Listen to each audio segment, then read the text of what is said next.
selama ini kita berpikir kita dewasa, manusia dewasa yang ada di sekolah, tentu kita ini Bapak Ibu guru, kita merasa kadang kita bisa memaksa anak-anak itu untuk menurut dengan kita, sesuai dengan apa yang kita harapkan. Itu sebenarnya hanya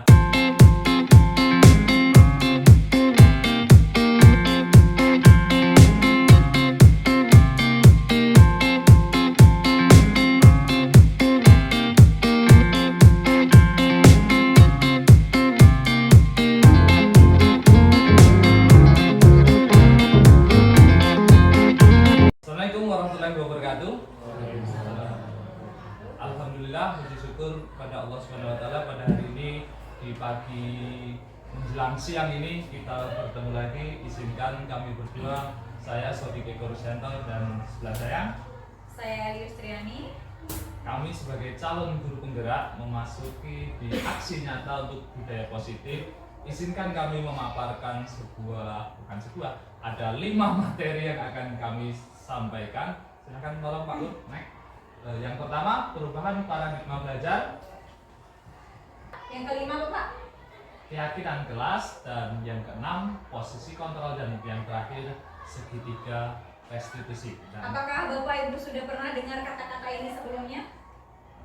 Tentang disiplin positif, kebutuhan dasar manusia, motivasi perilaku manusia, keyakinan kelas.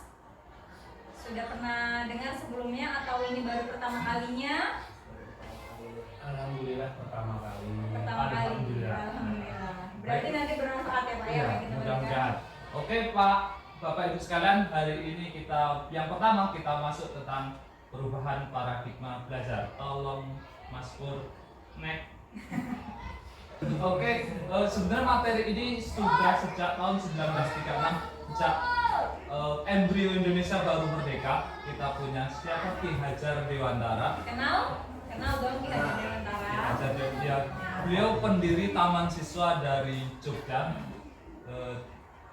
Di tahun 1936 beliau mengatakan, apa Bu ini bacakan Bu Eli? Ya, jadi hasilnya akan berhasil nggak? Kira-kira kita Misalnya, dikasih bibit sawit padi nih. harus hidup di perairan, sedangkan yang kita rawat itu sawit. Kita perawatannya sama dengan padi. Apakah kira-kira sawit kita akan hidup atau akan berkembang dengan baik gak kira-kira? Kalau hidupnya hidup, tetapi kalau seandainya berhasilnya kurang karena ada perbedaan antara sawit. Ada perbedaan. Iya. Apalagi dari batangnya kan berbeda. Dari batangnya, tempat tanamnya ya. Jadi beliau Bapak Pendidikan ini mengibaratkan siswa kita itu seperti sebagai bibit, sebagai tanaman. Kenapa sebagai tanaman? Karena anak sudah membawa karakternya sendiri. Nah, tugas guru adalah menjelaskan karakter. Karakter itu ada yang baik, ada yang buruk. Jadi tugas kita selama ini kita beranggap anak sebagai kertas putih yang kosong dan orang tua dan guru itu menulisnya. Dan di pemahaman yang baru ini tidak. Anak itu sudah membawa karakternya. Tugas kita menjelaskan sifat-sifat karakter yang baik, sedangkan yang sifat yang buruk kita kikis sedikit demi sedikit sehingga tidak jelas. Maka disebutkan tadi sebagai tanaman, karena tanaman mempunyai karakter sendiri. Ketika anak sudah memiliki karakter sendiri, kita masuklah ke yang kedua. Ini pendidikan dirancang berdasarkan prinsip pembelajaran yang terdiferensiasi. Jadi kebutuhan anak di kelas itu berbeda-beda. Tugas guru adalah memfasilitasi kebutuhan berbeda tadi. Ya, jadi tugas guru. Iya, kenapa kita terapkan pembelajaran terdiferensiasi? Kenapa tidak menerapkan yang kemarin aja? Kita sudah nyaman dengan yang. Karena tuntutan saat ini dibutuhkan untuk mewujudkan profil pelajar Pancasila. Profil pelajar Pancasila memiliki 6 dimensi. Yang pertama, beriman, bertakwa kepada Tuhan yang Maha Esa dan berakhlak mulia, yaitu ini saya yakin sudah paham semua tentang ini. Yang kedua, berkebinekaan global. Mereka menerima perbedaan dari satu suku di tempat kita terdekat ini sampai bahkan satu dunia. Terus bergotong royong atau yang bahasa kerennya sekarang berkolaborasi. Terus kreatif. Kreatif itu seperti apa Bu Eli? Ya, kreatif. Jadi intinya, ya benar Pak Bor. Intinya dari pendidikan ini untuk apa? Jadi inti dasar kita mencetak anak dengan pendidikan berdiferensiasi ini, satu, anak menjadi manusia yang merdeka. Merdeka di sini maksudnya mereka bisa berdiri sendiri di kaki mereka sendiri. Lanjut Pak Pur. Selama ini kita berpaham bahwa kita bisa mengontrol murid. Ilustrasi, bukan ilustrasi ini, ya.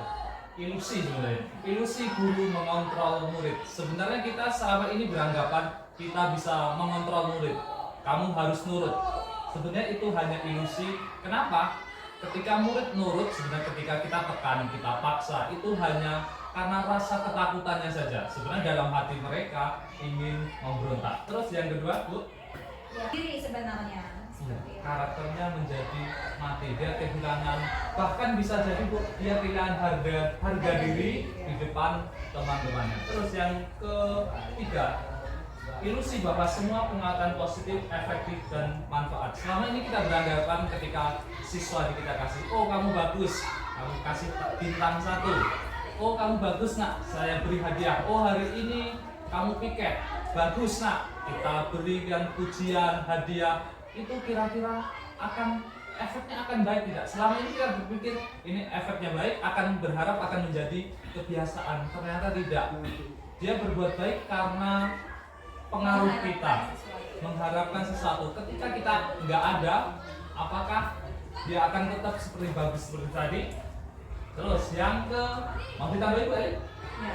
Nanti untuk motivasi dari luar dari dalam nanti ada kita bahas lebih mendalam di materi selanjutnya. Terus yang keempat, belum Pak, yang keempat, ilusi bahwa orang dewasa berhak memaksa. Selama ini kita berpikir kita dewasa, manusia dewasa yang ada di sekolah, tentu kita ini Bapak Ibu guru, kita merasa kadang kita bisa memaksa anak-anak itu untuk menurut dengan kita, sesuai dengan apa yang kita harapkan. Itu sebenarnya hanya ilusi, hanya ketakutan mereka, kekhawatiran mereka, mereka takut nilainya kecil, bahkan dikeluarkan dari sekolah. Sebenarnya itu tidak benar itu ya Bu. Tidak benar, itu hanya paksaan di hati mereka. Suatu saat ketika kita nggak ada, mungkin misalnya ketika takut dengan saya ketika saya nggak ada, maka mereka akan tetap melaksanakan keinginan mereka. Terus dari sini Pak Pur, kita materi selanjutnya. Mari kita merenung sejenak ini. Sebelumnya mari kita tanyakan ke diri kita sendiri. Bagaimana kita berperilaku? Mengapa kita melakukan segala sesuatu? Kita melakukan segala sesuatu pasti ada alasan. Misalnya kita tadi makan lontong, pasti ada alasannya. Untuk apa Pak Jian? Karena biar kenyang. Apakah kita melakukan sesuatu karena ada dorongan dari lingkungan atau ada dorongan dari yang lainnya? Misalnya di ini Pak Agus mencatat anak-anak yang nakal. Apakah itu memang motivasi dari Pak Agus sendiri atau ada dorongan dari teman-teman yang lain? Itu Pak Agus karena guru BK atau dari dorongan dari Ibu Susi? Itu Pak Agus. Terus terkadang kita melakukan sesuatu karena ingin menghindari rasa sakit atau ketidaknyamanan. Misalnya kita terpaksa masuk ke kelas, aduh nggak enak yang lain masuk, kita nggak masuk, nggak enak karena menghilangkan ketidaknyamanan. Terus tuh, terkadang kita juga masuk itu untuk mendapatkan apa yang kita mau. Bisa Kayak jadi. tadi ada harapan, ada berharap imbalan, berharap penghargaan, berharap pengakuan. Jadi misalnya saya sama Pak Sodik nih ikut guru penggerak misalnya. Biar dibilang orang so aktif gitu ya. biar dapat Biar sertifikat. Jadi motivasinya tuh bukan untuk perbaikan diri, melainkan ada sesuatu motif yang apa? Ada sesuatu yang ingin didapat gitu, pengakuan kah, penghargaan kah, hadiah kah, jadi seperti itu. Nah, jadi ada banyak sekali alasan kita sebagai manusia atau sebagai guru itu untuk melakukan sesuatu. Nah, silakan kita renungkan kira-kira kenapa, apa selama ini yang udah kita lakukan. Selama ini kita masuk kelas, rutinitas kita setiap hari, alasannya apa? Apakah gugur kewajiban saja? Apakah kita punya cita-cita suatu saat anak-anak kita akan menjadi anak-anak yang berguna, yang mungkin bisa jadi dari pahala mereka akan membawa kita ke surga nanti. Lanjut, next. Terus kita mulai masuk materi yang pertama. Tadi baru pemanasan berarti ya, Bu? Iya. Siapa, Bu? Saya. Oh, makna disiplin. Kita sering berbicara disiplin, gak salah kemarin Pak Sulaiman yang mengatakan siswa yang saya harapkan, yang saya inginkan adalah siswa yang disiplin. Ketika mendengar kata disiplin, apa yang terbayang di benak Bapak Ibu? Sule, disiplin itu yang seperti apa yang diminta dari anak-anak? Ya, maksudnya disiplin itu apa sih menurut Pak Sule itu disiplin itu seperti apa? Disiplin itu kalau siswa itu melakukan sesuatu dengan timbul dari dirinya sendiri, kesadaran diri sendiri. Timbul dari dirinya sendiri. Contohnya gimana, Pak? Maksudnya apa? Contohnya dia ketika melakukan sesuatu itu dengan kesadarannya dia mau melakukan tanpa ada dorongan. Dari dorongan itu yang disebut disiplin. Iya, terima kasih Pak Tri. Nah, untuk menjadi seorang murid, saya bacakan lagi, atau pengikut, seorang harus paham betul alasan mengapa mereka memiliki suatu aliran atau ajaran tertentu, sehingga motivasi yang terbangun adalah motivasi intrinsik, bukan ekstrinsik. Nah, di sini motivasi intrinsik, ekstrinsik, motivasi in ini bahasa Inggrisnya in, di dalam. Ini yang bahasa Inggris, Pak, sulit itu bahasa Inggris ya. Ekstrinsik, motivasi dari luar. Selama ini kita melihat apakah siswa kita ketika disiplin, misalkan upacara kemarin, itu ataukah ada dorongan dari luar karena ketakutan kita pelototi, atau karena ada kita di sini, maka itu dari luar disebut ekstrinsik. Ketika dari dalam kesadaran diri mereka sendiri, maka disebut intrinsik. Terus selanjutnya, sebagai pendidik, tujuan kita adalah menciptakan anak-anak yang memiliki disiplin diri sehingga mereka berperilaku dengan mengacu pada nilai-nilai kebajikan universal. Kebajikan universal perlu dijelaskan, Bu? Kebajikan universal itu yaitu kebaikan yang tidak memandang agama, memandang ras, memandang suku. Misalnya, jujur. Jujur di agama manapun pasti mengajarkan tentang kejujuran. Di suku manapun, di belahan dunia manapun pasti akan mengajarkan tentang kejujuran. Misalkan lagi tentang disiplin. Disiplin misalkan kita disiplin tepat waktu. Saya yakin di agama manapun juga mengajarkan tentang ketepatan waktu. Terus dan memiliki motivasi intrinsik, bukan ekstrinsik. Disarikan, Bu? Oke. Nah, jadi dari disiplin diri. Menurut bacanya apa, Bu? Diane Gosen. Diane Gosen. Nah, ini beliau. Kenal nggak Pak Jian? Kayaknya baru Dan jelas bukan dari Cilacap ini, Pak. Kirain mantan pacar dulu. Beliau mengatakan ada 3 motivasi perilaku manusia. Jadi yang mendasari manusia melakukan sesuatu itu ada 3. Yang pertama, untuk menghindari ketidaknyamanan atau hukuman. Kita lihat anak-anak kita misalnya memasukkan baju atau memakai sepatu sesuai seragam.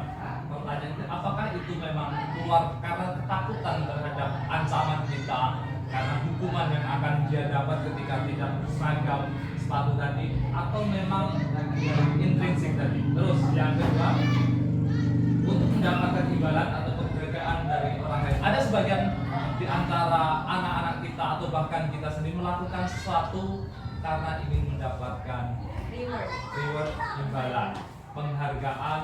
Penghargaan itu bentuknya bisa dari nilai, ujian dari siapapun itu, bisa jadi apa lagi, Bu? Penghargaan, ujian, terus bahkan hadiah. Terus yang ketiga, untuk menjadi orang yang mereka inginkan dan menghargai diri sendiri dengan nilai-nilai yang mereka percaya, yaitu ini yang kita inginkan. Yang ketiga yaitu motivasi intrinsik yang memang berasal dari dalam diri mereka sendiri, kesadaran diri mereka sendiri. Terus, Pak, nah ini untuk materi yang kedua, 23 ya, Bu? Dua ketiga. Ya, sebenarnya ketiga. Ya Pak Sodik. Yang ketiga kebebasan. Keempat. Keempat ya Bu. Yang keempat yaitu kebebasan. Di sini masuk mandiri, memiliki pilihan mencoba hal baru, mampu mengendalikan arah dirinya. Kadang kita menemui anak-anak yang begitu di rumah itu diam, benar-benar diam, nurut sama orangnya. Tapi ketika di sampai sekolahan dia bikin masalah sana. Kenapa? Bisa jadi ketika di rumah karena orang tuanya terlalu keras didiknya.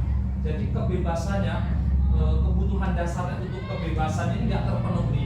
Jadi terus dia menyalurkan kebebasannya ini di sekolahan. Jadi untuk mencari kebebasannya apa? Bisa mengganggu temannya, mencuri hal-hal kecil dari dunia. Itu bentuk penyaluran kebebasannya tadi. Terus kesenangan, bermain, humor, antusiasme, tertawa. Kita sering melihat anak-anak tertawa di kelas, padahal waktu kita mengajar, waktu diskusi, serius berdiskusi, kita menerangkan sesuatu. Tapi anak-anak kok mereka lebih senang tertawa, lebih senang bermain. Ada apa ini? Jangan-jangan di rumah atau di tempat lain dia nggak bisa untuk itu. Jadi mereka menyalurkan di sekolahan. Atau misalkan tadi kita kembali yang pertama, kita beberapa kali melihat orang mencuri. Alasannya apa? Karena memang di rumahnya nggak ada makanan. Nah itu bentuk mencuri, itu bentuk untuk memenuhi kebutuhan dasarnya untuk mendapat makanan, rasa diterima misalkan dari kasih sayang. Di rumah ternyata anak-anak yang Bandung ini duduk di rumah nggak dapat kasih sayang mereka. Ketika di rumah orang tuanya menyalahkan, kamu ini anak nakal, kamu ini nggak diperhatikan, maka mereka akan mencari perhatian di sekolahan. Tugas kita yang berat menjadi guru menganalisis kebutuhan apa sih sebenarnya menyebabkan mereka nakal itu. Bukan nakal ya Bu, unik gitu. Terus mereka. Nah ini untuk materi yang keempat ya Bu. Kita kadang membuat aturan kelas. Harapan kita aturan itu dibuat untuk agar pembelajaran kita bisa nyaman, bisa normal seperti biasa, tidak ada gangguan. Ini ada pertanyaan itu, mengapa tidak peraturan saja, mengapa harus keyakinan kelas? Terus pertanyaan balik, mengapa kita memiliki peraturan harus menggunakan helm?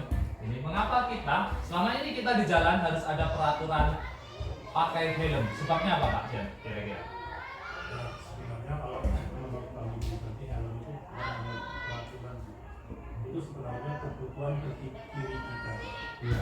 Untuk nyaman, Ya. untuk aman, Ya, yang jelas Aman, nyaman, aman, nyaman, selamat. selamat. Ya. Jadi, tapi itu kan selama ini kita ada aturan pakai helm. Sebenarnya tujuannya jadi nyaman, aman, selamat. Terus yang kedua misal siapa Pak Agus, mengapa kita memiliki peraturan 3M? Ini bukan mencuci tangan, ini waktu kita COVID kemarin, menjaga jarak 1,5 meter.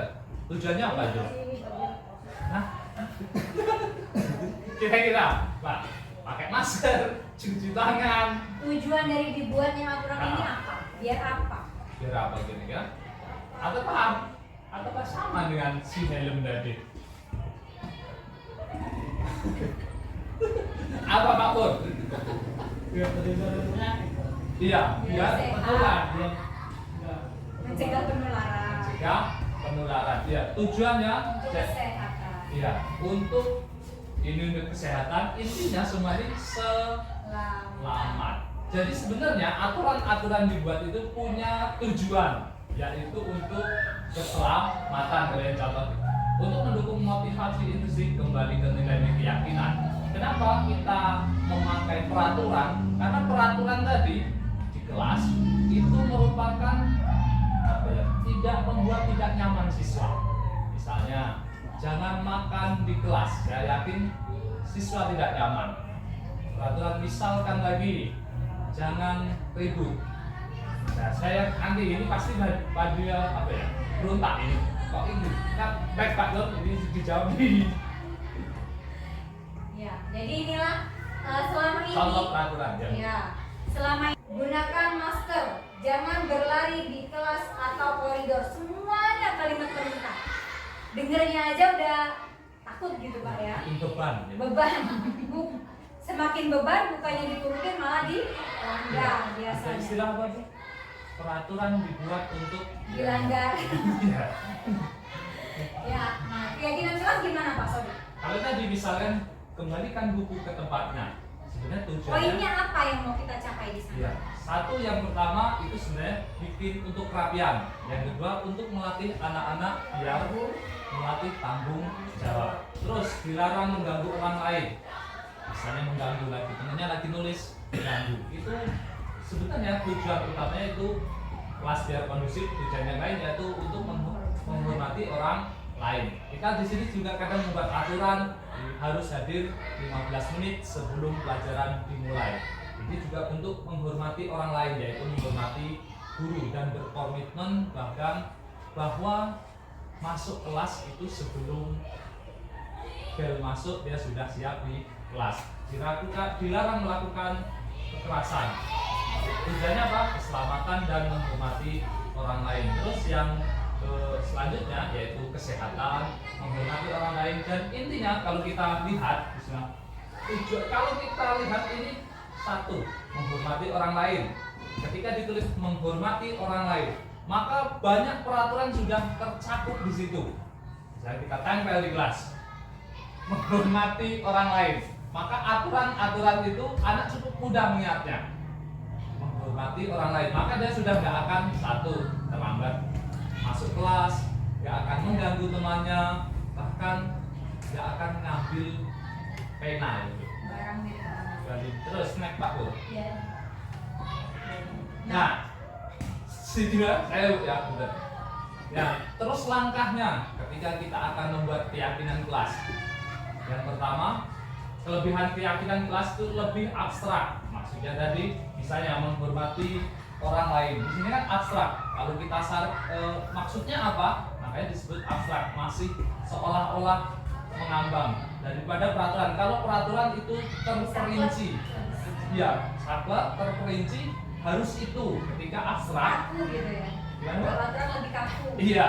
Terus berupa pernyataan universal, menghormati orang lain, universal. Semua mengakui menghormati orang lain, bisa diterima oleh siapapun. Terus dibuat dalam bentuk positif. Terus nanti kita langkahnya sudah mudah. Ini seolah kalau melihat ini kelihatan saja. Hendaknya tidak terlalu banyak sehingga mudah diingat. Dari tadi misalnya kita menghormati, akan semua warga kelas dilibatkan dalam pembuatan keyakinan, bersedia meninjau kembali keyakinan kelas dari waktu ke waktu. Cara ringkasnya nih Pak, di slide selanjutnya. Nah, ini cara pertama kalau kita ingin menerapkan keyakinan kelas. Pertama, kita masuk ke kelas, sampaikan ke anak-anak untuk pembelajaran kita yang lebih nyaman, aman, biar Bapak mengajar enak, kamu juga belajar menyerap ilmu lebih mudah. Kira-kira tuliskan peraturan kelas, karena selama ini Keyakinan Pak. peraturan dulu, kita suruh nulis anak itu peraturan kelas seperti apa. Tulis, karena kalau keyakinan anak belum paham.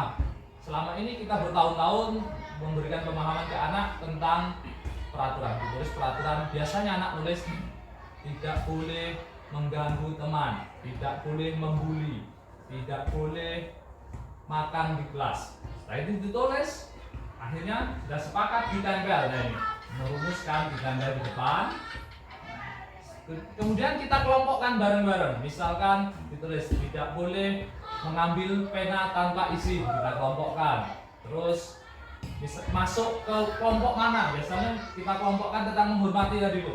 Misalkan mengambil pena, menghormati, tidak ribut ketika guru menjelaskan, kita gabungkan. Nah itu setelah itu kita kelompokkan, kita tarik kesimpulan umumnya. Oh ini masuk menghormati.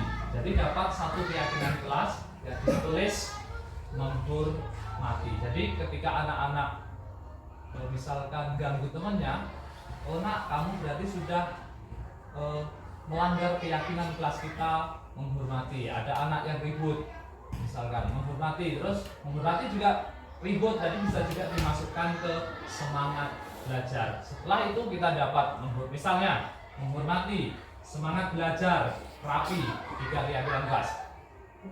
Nah setelah itu mereka sepakat, apakah kesepakatan ini kita sepakat? Kita bayangkan di kelas ini, kita bareng-bareng bersama, seluruh anak menandatangani bentuk persetujuan mereka. Dan gurunya pun juga. Jadi keyakinan kelas yang menerima itu tidak hanya siswa. Jadi misalnya menghormati orang lain, guru pun juga menghormati siswa dan juga sebaliknya. Mau nambah itu? Ya. Jadi Materi ke selanjutnya ya. Posisi kontrol. 5 posisi kontrol. 5 posisi kontrol. Di antara kita pasti ketika menghadapi anak yang bermasalah atau anak yang unik dalam tanda kutip akan mengambil 1 atau 2 atau bahkan 5 posisi kontrol. Yang pertama yaitu menghukum, membuat rasa bersalah sebagai teman, manajer atau pemantau. Next lagi, takut. Misalnya, cirinya ketika kita menghukum, misalnya ini kasusnya, siswa tidak memakai atribut lengkap pada saat upacara bendera. Ketika guru mengambil posisi penghukum, biasanya gini, omongannya patuhi aturan sekolah lalu berdiri di depan barisan, secara spontan memberi hukuman. Secara gimana? Spontan, ukui. Secara langsung. Enggak ukui bu. secara langsung. Terus yang kedua, misal membuat rasa bersalah. Ini ciri guru yang membuat rasa bersalah, omongannya itu pelan. Tetapi membuat anak itu rasa bersalah. Berapa kali ibu harus memberitahu kamu, guru kecewa sama kamu. Dari ungkapan ini biasanya pelan, namun di kejiwaan anak itu terpojokkan mereka. Ya, sama ada yang ciri khas biasanya Pak. Gimana, Bu? Apa nggak kasihan sama ibu? Apa nggak kasihan sama orang tua kayak Oh, gitu? iya. Untuk lebih menimbulkan rasa bersalahnya biasanya. Ya. Terus yang teman, jadi yang teman bisa memposisikan diri, biasanya akrab dengan siswa. Banyak yang kayak gini. Ayolah yang tertib, buat ibu bangga, kali ini kamu tidak apa-apa, kamu salah. Jadi masih diberi seperti teman sendiri, tapi tetap ditunjukkan rasa bersalahnya. Terus yang pemantau. Nah ini contoh-contoh posisi kontrolnya, misalnya sebagai penghukum, biasanya ya Pak, nggak mesti tapi menunjuk-nunjuk, ini disebut killer ya dalam biasanya disebut ya. Atau kalau di SMA saya itu ada Pak Buser gitu ya disebutnya, itu menghukum. Terus guru berkata kamu tidak melakukan, awas ya, rasakan gitu. Awas kamu ya, pukul gitu kan kalau nggak pulang gitu. Murid melakukan, guru di luar, terus biarkan saja nanti juga marah. Biasanya ini murid di belakang ngomong, biarin aja ntar juga marah-marah lagi. Terus dampak ke depannya ini tidak memberi efek apapun ke dia. Di lain waktu akan melakukan kesalahan yang sama. Terus misalnya lagi membuat orang merasa bersalah. Nah, ini biasanya yang ibu-ibu coba biasanya lembut. Di posisi pemantau Pak. Biasanya pemantau itu melihat. Seperti ya, pemantau yaitu melihat. Jadi guru ini posisikan dirinya, misalnya ketika melihat anak melakukan kesalahan, anak itu coba lihat aturannya. Terus efeknya ketika anak dikasih tahu lihat peraturan tadi, terus anaknya dikasih tahu hukumannya apa nak kalau kamu melanggar itu, hanya seolah-olah memantau saja, tidak ada tindakan. Iya, tidak ada tindakan. Oh, nak kamu nggak berangkat kemarin, coba lihat peraturan kelas kita, peraturan sekolahan kita. Coba dibaca dulu. Coba dibaca. Coba di ini dulu. Sanksinya apa? Misalnya, lari lapangan 10 hari, ya udah kamu lari. Besok lagi seperti itu. Efeknya menitik beratkan pada sanksi atau hadiah untuk dirinya, hanya sanksi saja. Ini nanti mirip Bu, pemantau ini dengan seperti penghukum. Cuman penghukum itu spontan, ya langsung, biasanya dibuat langsung oleh gurunya. Dan pemantau itu pakai patokannya si peraturan sekolah. Terus yang terakhir ini, yang akan kita kembangkan ya. Ya, jadi solusi dari masalah tadi, anak juga ikut berpikir dari pertanyaan apa yang akan kamu kerjakan untuk menyelesaikan masalah ini. Nanti detailnya ini akan dijelaskan lagi ke materi selanjutnya. Next waktu. Ini untuk sekedar pengetahuan saja untuk perbedaan antara hukuman dengan konsekuensi. Konsekuensi. Oh, konsekuensi ya itu. Hukuman umumnya secara umum terjadi secara spontan. Kalau komeng ubui ya Pak. Kalau konsekuensi itu ada dasarnya. Kita skip aja Pak. Ini yang kita mau dibahas ya Bu ini. Boleh. Kalau hukuman, karena dulu Pak, tidak terencana dan tiba-tiba. Misalnya ada anak ribut waktu di depan, langsung disuruh jongkok ya, jongkok. Nah itu disebut hukuman. Push up 100 kali. Mati nanti ucap sekali, 2 kali misalkan. Murid tidak tahu apa yang terjadi dan tidak dilibatkan. Hukuman itu murid nggak tahu apa yang akan terjadi kalau saya melakukan kesalahan ini. Tahu-tahu inisiatif guru, kira-kira apa ini yang kita buat. Bersifat satu arah karena yang buat cuma guru, siswa tidak dilibatkan. Umumnya berupa hukuman fisik, fiskis. Fisik misalkan lari, push up. Fiskisnya biasanya suruh nulis 100 kali. Saya akan mengerjakan PR, saya akan nulis 100 kali seperti itu. Itu contoh hukuman. Sedangkan yang konsekuensi yaitu terencana, biasanya disepakati, itu ada di peraturan, bisa peraturan kelas, bisa peraturan sekolah. Murid tetap dibuat tidak nyaman, walaupun ini sama-sama tahu, karena tadi peraturan hukumannya tetap bikin siswa tidak nyaman. Sikap guru biasanya berfungsi sebagai memonitor, melihat salah nggak siswanya. Ketika salah, diarahkan kepada peraturan tadi. Terus yang ketiga, restitusi. Proses menciptakan kondisi bagi murid untuk memperbaiki kesalahannya. Seperti tadi, ketika restitusi, ketika anak salah, ditanyakan kesalahannya apa, untuk memperbaiki kesalahanmu apa. Jadi di sini guru berfungsi sebagai mengajak siswa sebagai manajer kecil yang berusaha memecahkan masalahnya sendiri. Misal, siswa memecahkan kaca jendela. Tentu ditanyain langsung. Terus kamu sudah memecahkan jendela. Terus gimana caranya kamu memperbaiki kesalahanmu? Nah, dari situ siswa pasti ada juga solusi. Nah, di sini ketika solusinya tidak pas, tugas guru mengepaskan, memperbaiki solusi tadi. Jadi berembuk bersama. Musyawarah ya. Terus, nah ini yang kedua tadi, proses kolaboratif antara guru dan siswa. Kenapa harus berkolaborasi? Karena mental siswa ketika sudah melakukan kesalahan pasti down. Tugas guru mengangkat mental lagi, diperbaiki kesalahannya, dan ketika dia kembali ke kelompoknya, ke rombongan belajar mereka, ke kelas mereka, mental mereka tidak hancur. Mereka sudah siap lagi bergabung dengan teman-temannya untuk belajar lagi. Nah, ini yang terakhir, materi terakhir. Naik Pak. Segitiga restitusi. Nada. Misal kita buat kasus loh. Misalkan ada siswa itu menteriaki temennya. Misal kita panggil ke ruang. Siswa tadi tentu kita tanyakan. Karena tahap pertama belum bisa kita menerapkan ini. Kita ambil dulu posisi sebagai cari tahu dulu, pemantau tadi. Kita tanya, nak tahu nak kamu kenapa dipanggil di sini? Pasti dia takut jawabnya itu.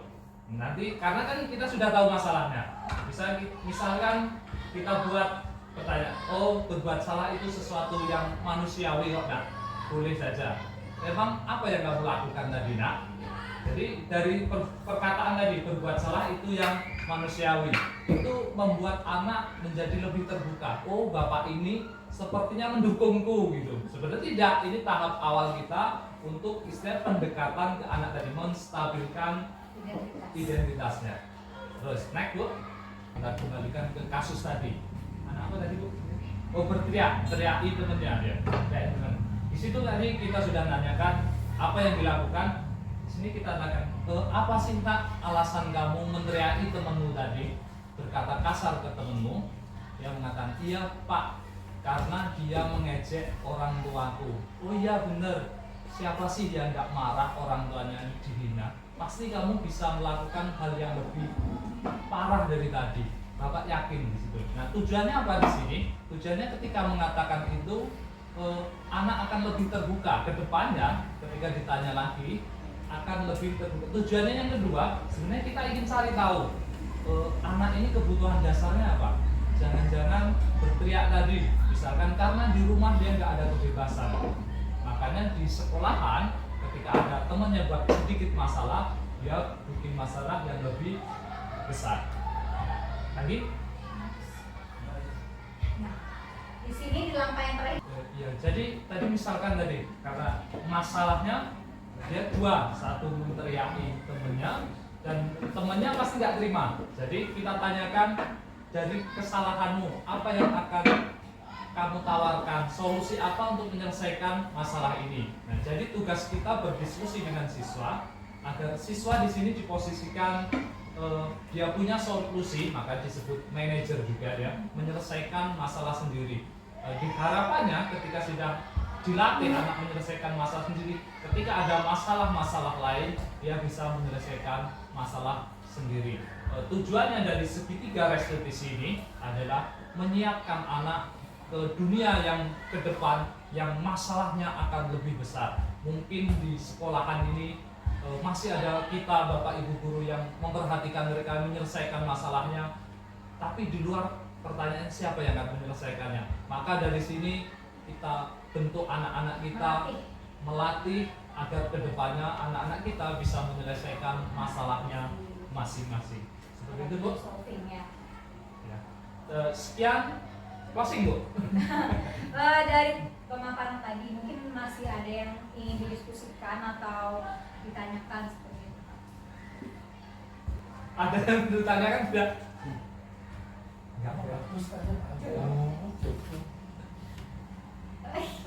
Enggak. Ya, Pak Agus. Silakan Pak Gus. Assalamualaikum warahmatullahi wabarakatuh. Waalaikumsalam warahmatullahi wabarakatuh. Ya, dari pencerahan Bapak Sotik dengan Ibu N tadi, saya mengutip satu pertanyaan, yaitu bagaimana cara menerapkan anak didik yang berbeda-beda menjadi anak didik yang kita inginkan dengan kurikulum yang saat ini, dan apa tadi yang kedua tadi, konsep realisasi ya Pak? Nah, misi konsep ya. Oh, miskonsepsi tadi ya. Sudah, terima kasih.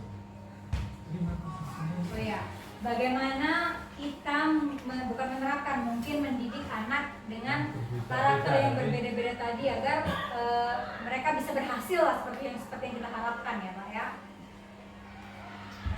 Oke, sebenarnya sebaiknya di awal semester kita itu melakukan namanya tes diagnostik. Tujuannya kita akan mengecek setiap anak itu punya gaya belajar masing-masing. Saya yakin kita punya gaya belajar masing. Kita cek misalkan dari pertanyaan. Tes itu isinya pertanyaan. Misalnya, pelajaran apa yang kamu sukai?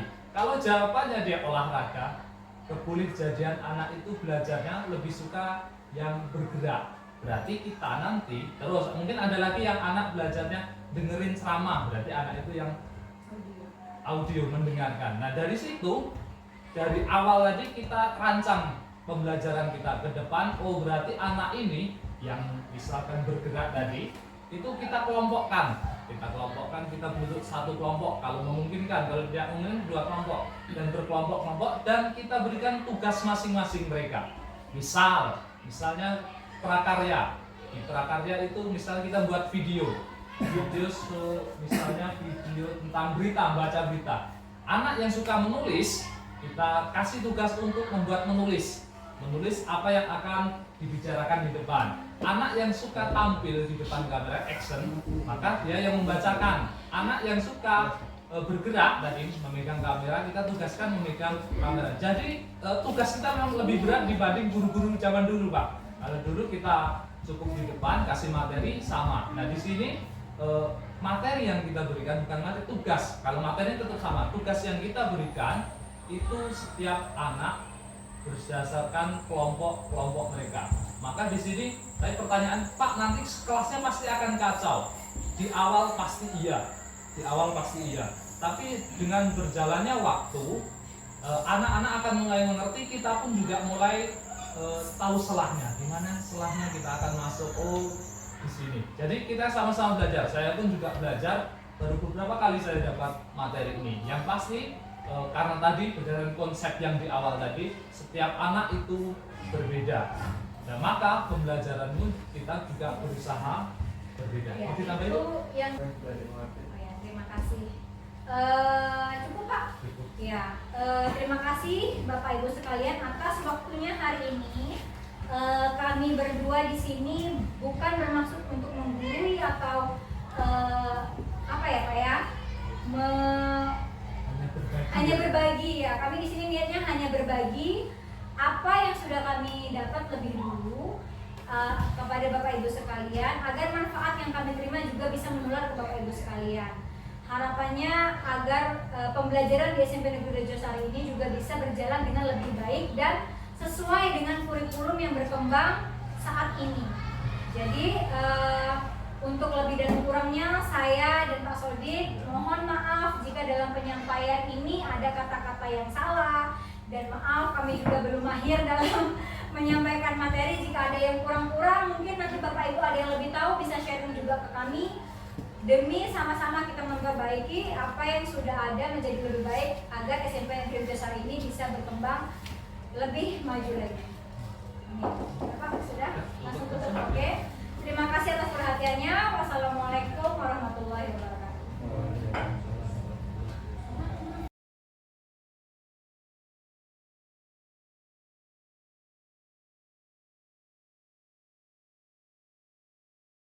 Hari ini kita akan membentuk kesepakatan kelas. Apa itu Pak kesepakatan kelas? Sudah pernah? Tidak. Kesepakatan kelas itu seperti peraturan kelas. Kalau peraturan kelas itu sifatnya mengikat, kalau ini kesadaran kalian. Nah, untuk pertama, daripada kalian pusing apa itu kesepakatan, hari ini saya akan bagikan kertas ke kalian. Kalian tulis peraturan-peraturan kelas satu orang satu yang bernada positif, maksudnya positif, kata-kata tidak ada tidak. Misalnya tidak mengerjakan PR di kelas, berarti kata positifnya apa? Jadi mengerjakan PR di rumah, ya kan berarti? Atau enggak gitu kalian buat peraturan lagi, tidak boleh saling mengejek teman. Betul enggak? Berarti biar tidak saling mengejek apa? Saling menghormati atau berkata sopan dengan teman itu kan? Misalnya temanmu kamu harimau, ya kan? Itu sopan nggak? Tidak sopan kan? Dia manusia bukan harimau. Nah, atau makan di kelas secukupnya. Tahu-tahu Dika mbak nasi padang. Ya itu bagi Dika itu secukupnya, itu nasi padang, bukan Pak Wandi. Sudah, silahkan lah kalian tulis. Berhubung kalau cowok sukanya pink ya cowok ya. Iya Pak, iya saya itu suka pink katanya. Tapi saya sering dimarahin istri saya kalau pakai warna pink. Makanya nggak jadi. Tapi tinggal ini.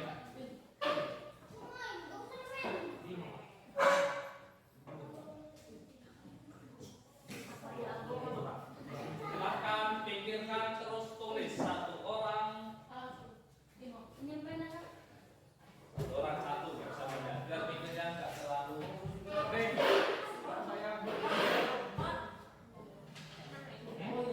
Ini ada sendiri. Ya, yang sekiranya peraturan itu tujuan peraturan itu biar kalian nyaman di kelas, belajar gak nyaman kan? Misalnya menghormati barang orang lain karena kalian sering bilang pena kan? Kalau pena, tahu-tahu mulai sedikit udah. Gitu boleh, berarti kan kamu nggak suka saling bully kan? Bully terus. Nah ya makanya itu kamu tulis. HP-nya orang Pak. Hah? Ya, snapnya.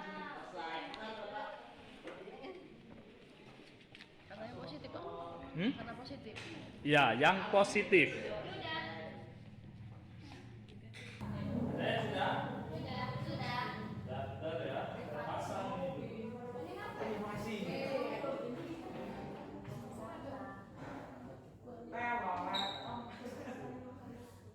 Pak, saya nggak ketemu kata positifnya kita. Sudah mikir, otak saya sudah saya putar terus nggak ketemu. Terpaksa.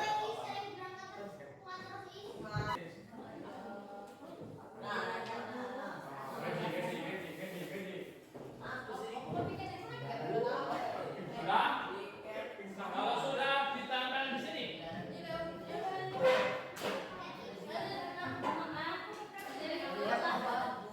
Sini ya. Pakai dulu. Yang antri ya, jangan berebut, nanti ada yang nempel di tas temenmu.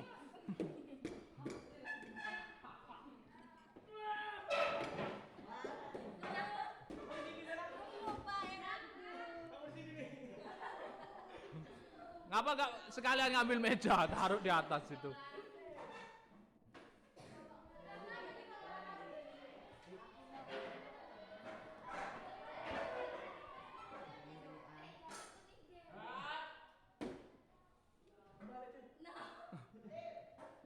Kalau sudah terbalik, ya udah gak apa-apa. Sudah?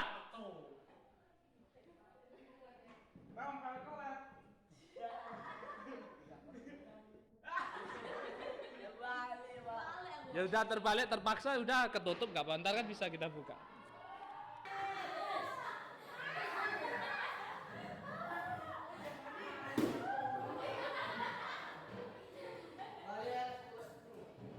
Nah, kita kelompokkan dulu. Ini kan diantaranya mungkin ada yang sama kan? Misalnya selalu menghargai, menghormati guru. Nah ini kita kelompokkan dulu. Ini menghormati teman. Hampir sama nggak? Hampir sama, intinya dia menghormati. Mengembalikan barang yang sudah dipinjam. Ada pengalaman buruk tidak? Hadis. Mengerjakan tugas tepat waktu.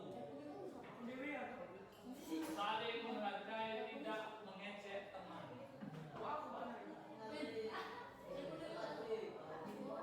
Menghormati teman yang berbeda agama. Dilarang tidur di kelas.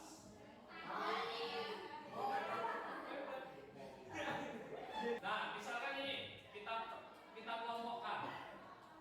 Mengembalikan barang yang sudah dipinjam. Sebabnya apa? Kamu nggak kembalikan. Lupa, males ya. Mana bagus kayaknya Pak, barang bagus ini maksudnya. Menghormati teman. Sebabnya apa kalau saling mengejek, saling membuli? Atau mungkin bercanda. Ternyata tidak semua candaan itu asik. Kita wah asik. Kata dia neng.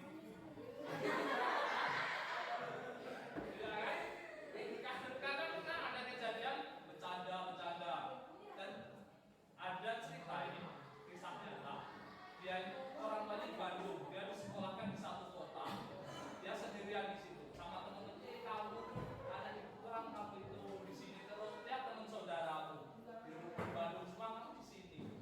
Dibuang, dia memang dibuang. Temannya kan nyata cuma bercanda kan? Akhirnya dia gini, dia. Asik kan?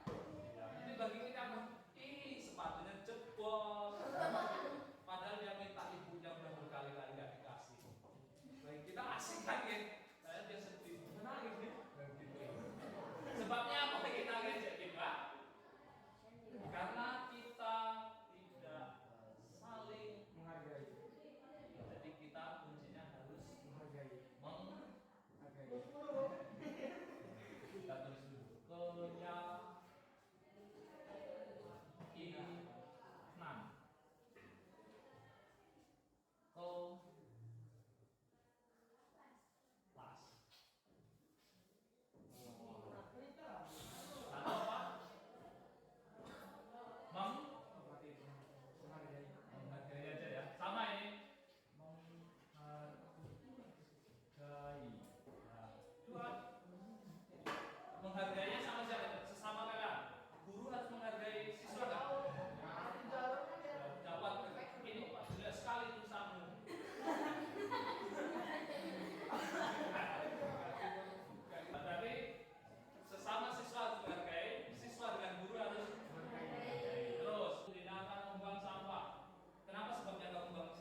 dikasih kawan. Terus lanjut ke Abdu. Abdu, Egi, Aurelia. Bagian siapa itu? Aril. Bukan Noah.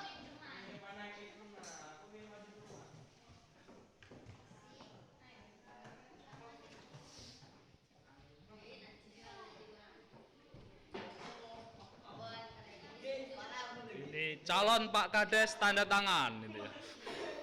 Ini calon Bu Kades. Berarti sinergi dong. Lah iya kan? Kan tadi Pak Kades. Ayo siapa lagi? Ayo Kak.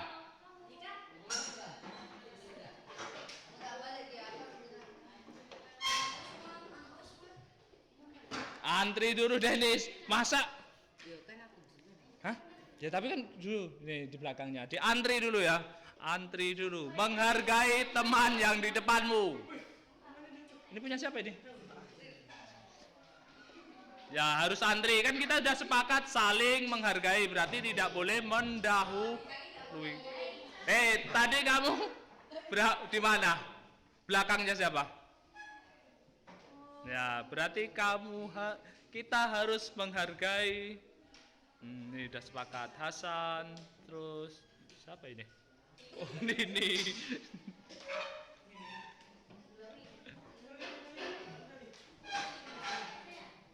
Terus siapa lagi?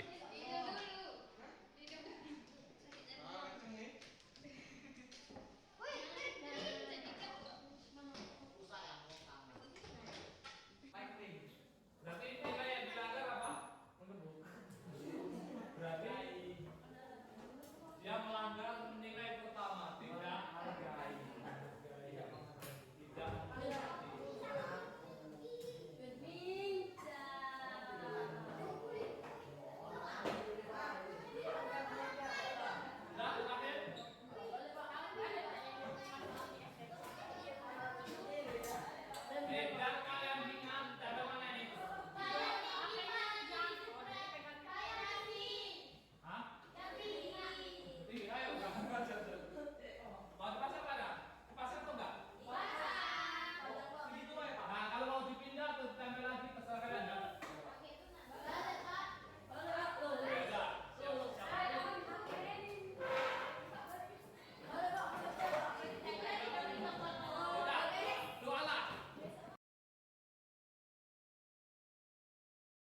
Jadi tujuan peraturan dibuat itu untuk apa?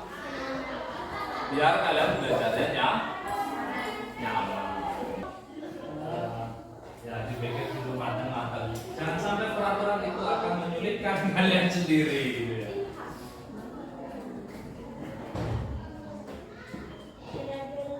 Nah kalian sudah boleh tempel di mana ya? Di sini. Ayo. Yang rapi ya.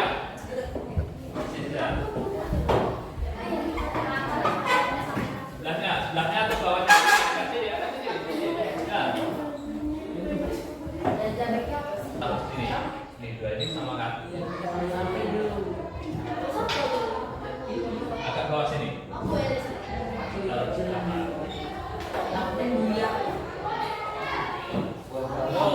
Tidak boleh membawa HP, ada bagian. Nah ini dilarang mengecek satu sama lainnya, mirip dengan bully kan? Nah ini nah.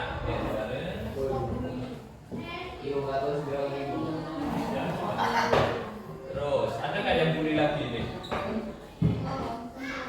Tidak boleh berkelahi di sekolah, ngobrol saat dilarang mencontek, tidak boleh ribut, tidak boleh berisik. Dilarang menyentak, membawa senjata tajam, tidak boleh bermain benda yang membuli anda. Tentang pakaian kedisiplinan, tidak boleh berkelahi, bersama,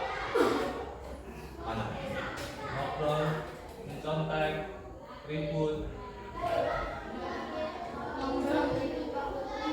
Ngobrol sama ribut. Kita ngobrol saat pelajaran. Ini berarti Ini yang pelajaran kita satukan dulu. Ini yang pelajaran sebenarnya. Ada hubungannya dengan pelajaran. Tidak boleh. Nah ini kan hampir mirip hubungannya. Ini selalu mengerjakan tugas yang telah diberikan. Ini kan hampir mirip dengan ini kan. Tidak ngobrol saat belajar. Intinya dia waktu pelajaran dia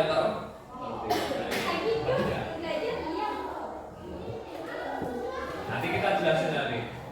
Dilarang mencontek. Pasti ada sebabnya nyonteknya.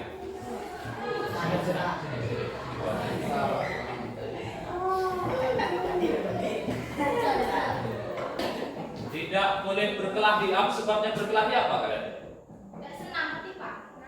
Tidak senang. Tidak senang kalau kita tetap hormat karena orang yang berkelahi enggak? Enggak senangnya gitu terus gimana Pak caranya? Misal sebabnya apa kira-kira? Sebabnya kita enggak senang sama orang. Salah satu. Peluangnya munafik. Nah, ada senangnya. Maksudnya munafiknya gimana? Dari yang aja udah tuh Pak. Oh dia manas-manas sih Pak. Iya, padahal dia yang ngomong gitu. Dia ngomongin gimana? Misalnya Pak dia yang buang sampah situ enggak Pak dia kayak gitu. Kenapa itu sebabnya terjadi? Karena tidak saling menghormati. Semangat belajar. Ketika semangat belajar ngapain? Enggak ada nih maaf Pak bukunya ketinggalan. Harus semangat kan? Soal apa ya? Oh saya enggak bawa. Langsung tanya dulu teman-teman besok kita belajar apa? Ya, saya sih paham? Sepakat ini kita terapkan di kelas. Kalau sepakat untuk membuktikan kesepakatan kalian, silahkan kalian bertanda tangan di sini. Dimulai dari. Jangan cerobot antrian Wildan. Antri belakangnya ini. Kan biar rapi kan udah sepakat kan? Kita rapi. Nah, ayo lanjut. Itu udah belakangnya.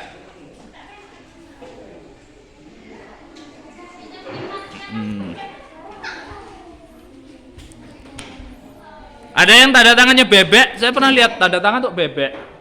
Ada kan? Gambar monyet, gambar bebek. Terus lanjut tak?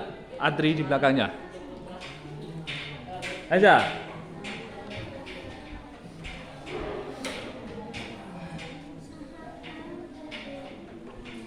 Sudah kalian tanda tangani, kita bersepakat untuk saling menghormati atau menghargai. Kemudian kalian harus semangat belajar. Kalau sudah semangat belajar, nggak ada lagi apa? Ketinggalan buku, nggak ada lagi Pak.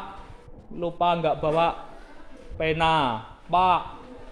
Apalagi? Pak PR-nya belum gitu ya.